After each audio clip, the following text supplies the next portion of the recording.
Hey, greetings, everybody. I'm Larry Williams, the Director of CARMA, the Consortium for the Advancement of Research Methods and Analysis, now in the Rawls College of Business at Texas Tech. And it's my pleasure to welcome you to another version of a CARMA Quick Chat. In case you don't know, CARMA Quick Chats are where we take the opportunity to have an informal discussion with the people who give of their time and contribute to CARMA in any of several ways. And today it's my pleasure to be here with Rong from the University of Iowa. She is a Mahoney Fellow and an Associate Professor in the Tippie College of Business there. And we're talking to Rong because in about a month, on April 25th, she will be giving what we call a CARMA webcast lecture. And in case you don't know anything about CARMA, we have been around since 1997, and we do a variety of types of events, including a webcast lecture series where we bring in the best of the best and ask them to share their expertise on a particular topic in a live webcast that gets recorded, goes into our video library, and then institutions and other groups become members of CARMA, and their faculty and students have access. We also do short courses. In fact, we have a live online short course in meta-analysis, the Rong's area, and that we'll be doing in June. So let me encourage you, if you don't know much about CARMA, take a look at some of the things we have on our YouTube channel or visit our website at karmattu.com. So Rong, it's nice to meet you. Nice to meet you too. Yep, and when we're very grateful to have you contributing to CARMA. So I'm always interested in the variety of paths that people take that lead to them being here. And of course, it all begins with getting a PhD. So how did you transition to get a PhD, and what led you to become a faculty member? Thank you for having me here, Larry. Really grateful to have known you and receive your invitation to give a CARMA webcast and to have this chat this afternoon. So I had a bit of a non-traditional path to an academic career. I actually completed law school before getting my PhD. So at the time, I was very interested in legal issues in the employment setting.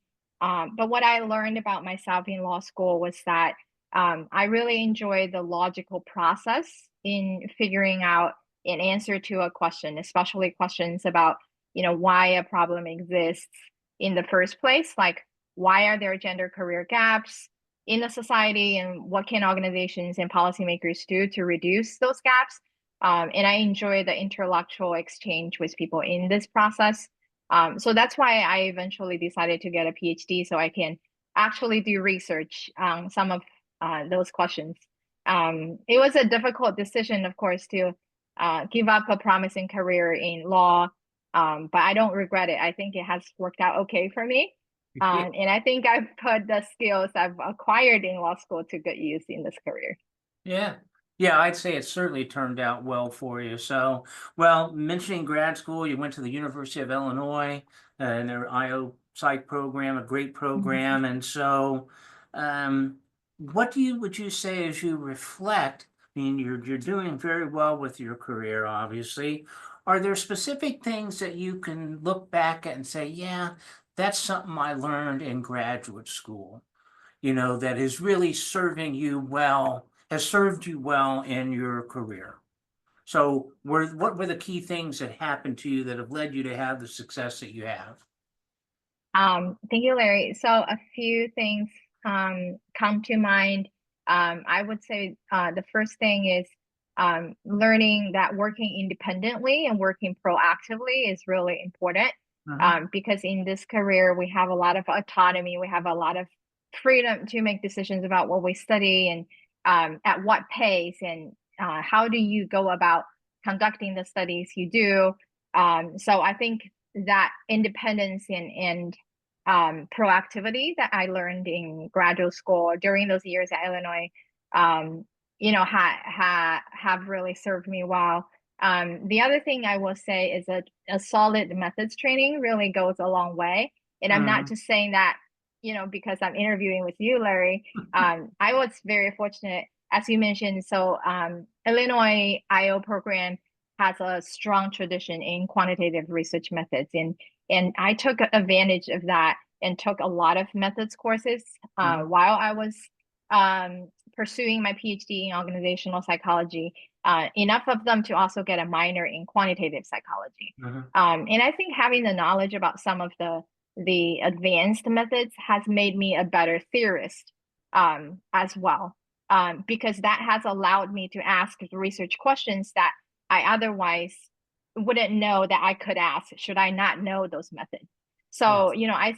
I see the methods in my methods training as my tools that really enables me to do better research and be a better researcher. It has also brought me opportunities to collaborate with people, and I wouldn't have, been selected for my current AE position had I not know, meta-analysis well, because Psychological Bulletin mainly publishes systematic reviews and Yeah. meta-analysis, and the editors need to have a high level of methods knowledge besides their substantive expertise. So I'm really grateful for that, and I think a solid methods training really goes a long way. Yeah. Yeah, it's such a great comment that you make about the relationship between our methodological training or orientation and the substantive questions that we can ask. We were talking earlier about my relative senior status. And, when I was in grad school, I mean, pretty much it was an analysis of variance class and a regression class. Those were the two kind of main methods courses, statistics courses. And when you think about how limiting the questions are that Mm-hmm. you can ask within those two tools versus now, whether it's advanced SEM, multi-level ESM, all of those, the capabilities that we have can actually lead us to ask questions that we otherwise really wouldn't have asked. And it's an amazing thing how dramatically things have changed um, within what is really a relatively short period of time. And certainly Illinois has a great tradition, not only on the org side of things, but the quant side as well. So if I can ask, then you got exposed to a wide range of advanced quantitative training. How is it that meta-analysis kind of captured your interest and you came to focus on that? Definitely. So meta-analysis is actually my first love. So my first project in grad school was a meta-analysis on gender differences in career interests. Uh-huh. And I feel grateful that it was published in Psychological Bulletin. It has received a lot of scholarly attention since then. So that kind of snowballed, and I have published 9 more meta-analysis or incorporated meta-analysis into my publications since then, and there are a few more in progress. I think what I've learned about meta-analysis in this process is that you can use it to resolve inconsistencies in the literature and help build consensus in the field. And in doing so, you help move the field forward. So that's what I love about meta-analysis. But when I was in grad school, actually, that was one methods area that we did not have a class. I think Illinois IO Psych program pretty much has a methods course in any area, but we don't Uh-huh. have a meta-analysis seminar. I learned it all by myself. At that time, we didn't have the psychometa R package that could help us perform Yeah. psychometric meta-analysis. So it's been a fun process, and I love the learning in the process as well. As you mentioned, the methods, I think that the methods that we use in management research has really come a long way. And meta analytic methods as well. When we think of the methods that people typically use to meta analyze studies in the 70s and the research Uh, questions we focus on and what we do now in the new methods for meta-analysis that came out now is just very exciting. And so I love to keep learning. yeah, Um, well, that's a good segue because the next question I want to ask is that oftentimes for people who aren't the experts, you look with those folks tend to look at a methodological expert. Those people may look at a particular tool or a technique and see how it's done at any particular point in time and think that that's the way that it's always been done. And they don't mhm. really have an appreciation for the types of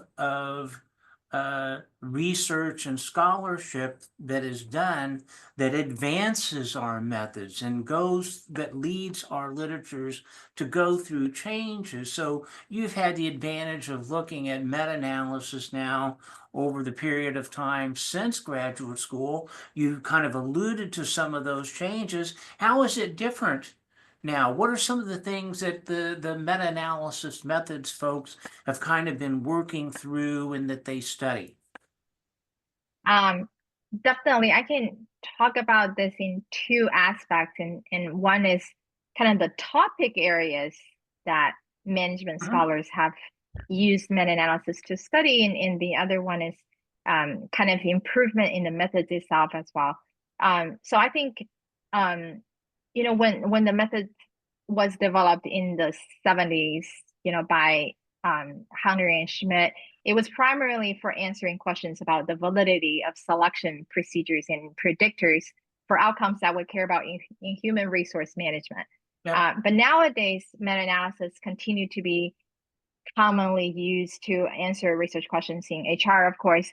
But also, it has been applied to examine research questions about employee behaviors and work relationships and leadership and well-being, work family issues, the effectiveness of workplace interventions, and many others. So I now teach a meta-analysis PhD seminar here at Iowa. So at the beginning, in the first week of class, so I do a general introduction of what kinds of meta-analysis get published in our Mhm. top tier journals, and I pull the spreadsheet of the meta-analysis that have been published in top tier management journals within the last 5 years. And you can see the sample of topics. It's just a wide range. Yeah. So I think that's an area that has definitely changed. So the topics that we use meta-analysis to study have broadened. Um, so the other kind of side of the story is that I think in the methods itself and the way people use methods to study these questions have also changed. So, in the 70s, we focus a lot on validity generalization, right? So the key interest is to synthesize effects across many studies on the same topic. So let's say, how well do big five personality traits predict employee job performance? And you get estimates of these weighted average effect sizes from meta-analysis. So if you look at order meta-analysis, they're simple as that. It's to get an overall effect size estimate. But nowadays, if we look at what journals published in the type of meta-analysis do, I think they have become more interesting and more creative and more complex. So scholars don't just use meta-analysis to get a weighted average effect size. Mhm. So many of them use moderator analysis, and I think that has become a key part of Mhm. um, published meta-analysis rather than the mean effect. To examine boundary conditions for the focal relationship, or more and more people have used what we call secondary second kind of order use of meta-analytic data, such as meta-analytic path models to Yeah. test a conceptual framework among a group of variables instead of just one bivariate relationship. Another kind of area I've seen rising in recent years So there are also more meta-analysis on longitudinal data, trying to Yeah. kind of tease apart some of the reciprocal relationships between variables, and also new methods for estimating, for example, so continuous time meta-analysis. How much time does it really take for a relationship to manifest or for an effect to change? So as these new methods come out, I think that definitely helps advance our substantive knowledge and really give us ways to study these new research questions as well. Yeah. Well, that's a great answer. I appreciate describing how those kind of more advanced issues have been studied and brought into the use. So you mentioned your role as an AE at Psych Bulletin, and I talk to folks who go through the experience of being an editor, AE, and it has an impact on them in terms of how they view their research and how they conduct their research. Are there ways that you can identify to where if you are starting a project now that you're different, you approach it differently in terms of its execution or its write-up, given your experiences? What has been that impact on you? That's a great question. I think being an editor has definitely impacted me. I think it has made me a better researcher and writer in several ways. I think most importantly, it has helped me better understand the decision-making process, and the publication thresholds at journals. So when I reflect on my own decisions that I made, because I have to make decisions about granting an R&R versus Huh? a rejection and outline reasons to justify my decision. So I think I've gained a clearer understanding of where that threshold is between an RR and a rejection.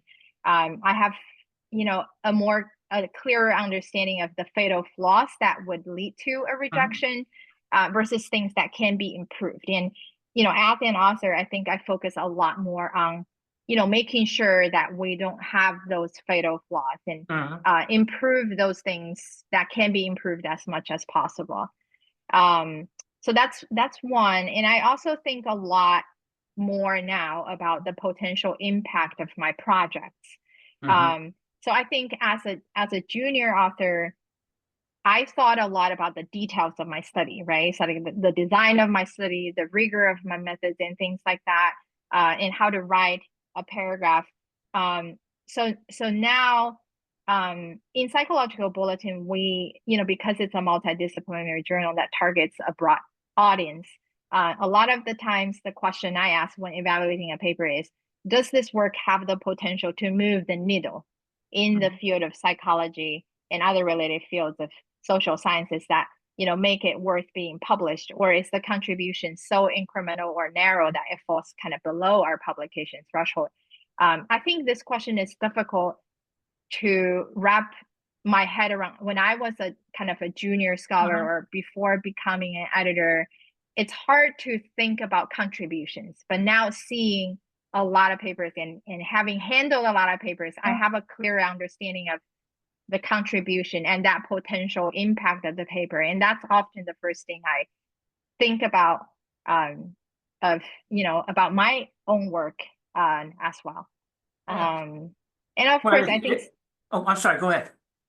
Oh no, I just want to mention one thing. I think serving as an editor, and you can probably appreciate this as well. I think it makes me appreciate the time and effort of editors and reviewers, because you know how time consuming it is. Yeah. So I, so now when I write, I try to write more clearly, more Mhm. quick to the point, succinctly. So hopefully it makes it easier for the editor and reviewers to read and evaluate my work. Yeah. Yeah, I was just going to add two little points. One being that the other thing is that probably from your view as an editor, when you interact with others within the community, you really get a sense of what an impact a given paper can have. And that takes that sort of makes salient the importance of that. Of course, as a junior person, the impact is getting your line on a Vita Right, line for your Vita.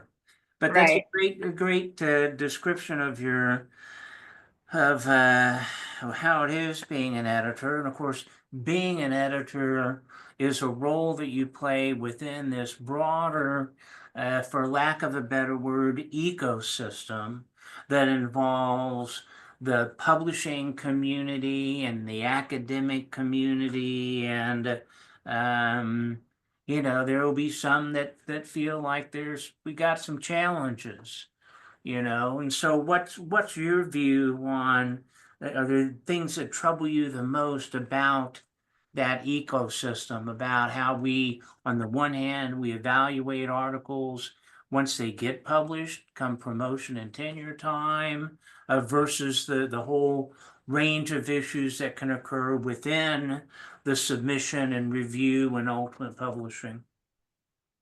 Yeah, that's such a big question. Yeah, And in Larry, 30 seconds. No, at some I'm point kidding. I You would take love as long to as you want. at some point I would love to hear what you think, because you've been doing this much longer than I have.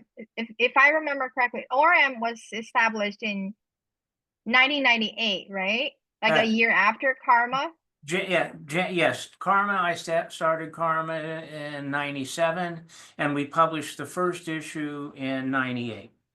Yeah. So you've been doing this for much longer. I'm at the last year of my 6-year editorial term, and so I mean, I don't know what troubles me the most. I do think a lot about how we could potentially improve the system, so to speak, Yeah. and make it better for the authors and for the reviewers as well. Um, I guess I'll comment on a few little things. I think one of the things I would like to see change is how long it takes for a paper to get published and Yeah. how many rounds of revisions it takes. Um, I think nowadays, compared to even when I was in grad school, I think this has gotten worse. Yeah. I've heard of anecdotes of papers getting rejected after 4 rounds of Oh, revision. And I really don't think that's a good use of the reviewer's time and the author's effort. I think some executive decisions could have been made earlier by the editors to save that long torture for everybody. yeah. Um, Another issue, I would like to help improve as an editor is um, the idiosyncratic nature of the decision-making process. Hmm. Um, I think as the review process goes now, the way we find reviewers is such that sometimes you just happen to get, for example, a review team that is more lenient, and sometimes one that's harsher. Sometimes the reviewers have better methodological knowledge than others. So for authors, this means that you don't always get consistent evaluations on your paper. But for editors, I don't think this system is efficient because because I want to make decisions that are consistent and fair across review teams. So this often means that I have to like step in and take different roles depending on what types of reviewer feedback I get. And I do research on psychometric measurement. I teach that topic as well. So I'd like to see change and improve the system that make the evaluation process more consistent and, for the authors and more efficient for the editor as well. I think many scholars have written about this issue and made good suggestions, and some journals have begun to elevate their review process towards these goals. So I remain optimistic, um, for the progress. And one last thing I want to say is I really strongly believe that better methods, education, whether in PhD programs, or through organizations like Karma, I think it's so important for the quality of the research in our field, and for it elevates our field as a whole. So I believe as editors, it is our duty to not only like evaluate the work the authors submit, but also to provide resources for the authors Yeah, and the reviewers to learn and grow and develop as scholars. I don't think that aspect is emphasized enough in the system, right? So a lot of times I think authors think of editors and reviewers as gatekeepers, and they try to do things to get their work in. But I take a very developmental philosophy to editing, and I believe we're there to educate, we're there to help people learn and grow and develop, and that's part of the purpose of being an editor and publishing research as well. And so thank you, Larry, for doing all this, yeah, contributing a big part to our methods education in the field, and also initiating ORM, which yeah. I frequently reference in my decision letters. Yeah, um, well, I'm sure I'm happy to hear that. I'm sure the folks at ORM are happy to hear that. And yeah, like, so for example, within ORM, we have an ongoing feature topic on reviewer resources, where we mhm. continue to publish articles that are aimed at being the types of articles that a reviewer can go to in one place and get the latest information about how they should, what they should take into account if a paper is using a particular tool. Well, as I mentioned at the beginning, we're having the delightful chat because on April 25th at noon Eastern Time, you will be giving a webcast lecture for Karma. For our audience, as I mentioned, I think those webcasts are available live and via recordings when they're done, for folks who come from Karma member schools. But we also have a special program with the Academy of Management that allows access. And more importantly, we have a free limited access pass that we're making available through this spring, so that even if you're not with the Academy of Management, or you're not at one of our Karma institutional member schools, you can go in and watch that webcast for free. That's a limited access pass, and information about it is available on the Karma website. So tell us what you're going to be talking about that we hope everybody can come and enjoy. Sure. The tentative title of my talk is Publishing High Impact Meta-Analysis and Editor's Perspective. Thank you, Larry, for suggesting that title. Mhm. So instead of giving a rundown of all the steps in a meta-analysis and how to do these things, which I think many among the Karma Yeah. audience probably already know, I will focus on ways to maximize, because since we talked about the impact of meta-analysis in innovative ways that we can use these methods for our research, I will focus on ways to maximize the theoretical, empirical, and even perhaps methodological contribution of impact of a meta-analysis, with the goal to publish in a top tier journal and move the needle, so to speak. So I'll talk about some of the things that we have chatted about today, like creative ways to use moderator analysis, kind of the secondary kind of the use of kind of meta-analytic data for things like meta-analytic path modeling and meta-analytic structural equation modeling, or incremental validity analysis, in methods for analyzing longitudinal data as well. So I'll highlight those kind of advances in meta-analytic methods and ways to conceptualize meta-analysis to help authors make an impact as well. And I'll talk about some pitfalls that I've seen as an editor and what not to do. So hopefully that's going to be helpful for our audience here at Karma, and I look forward to learning from the audience and from Larry as well. Yeah, well, I'm sure they will learn a lot. We're very excited to have Rong Su giving a webcast lecture on Friday, April 25th. This was the most delightful of chats. Thank you so much for spending the time, and we very much look forward to your webcast in about a month from now. Thanks a lot. Thank you, Larry.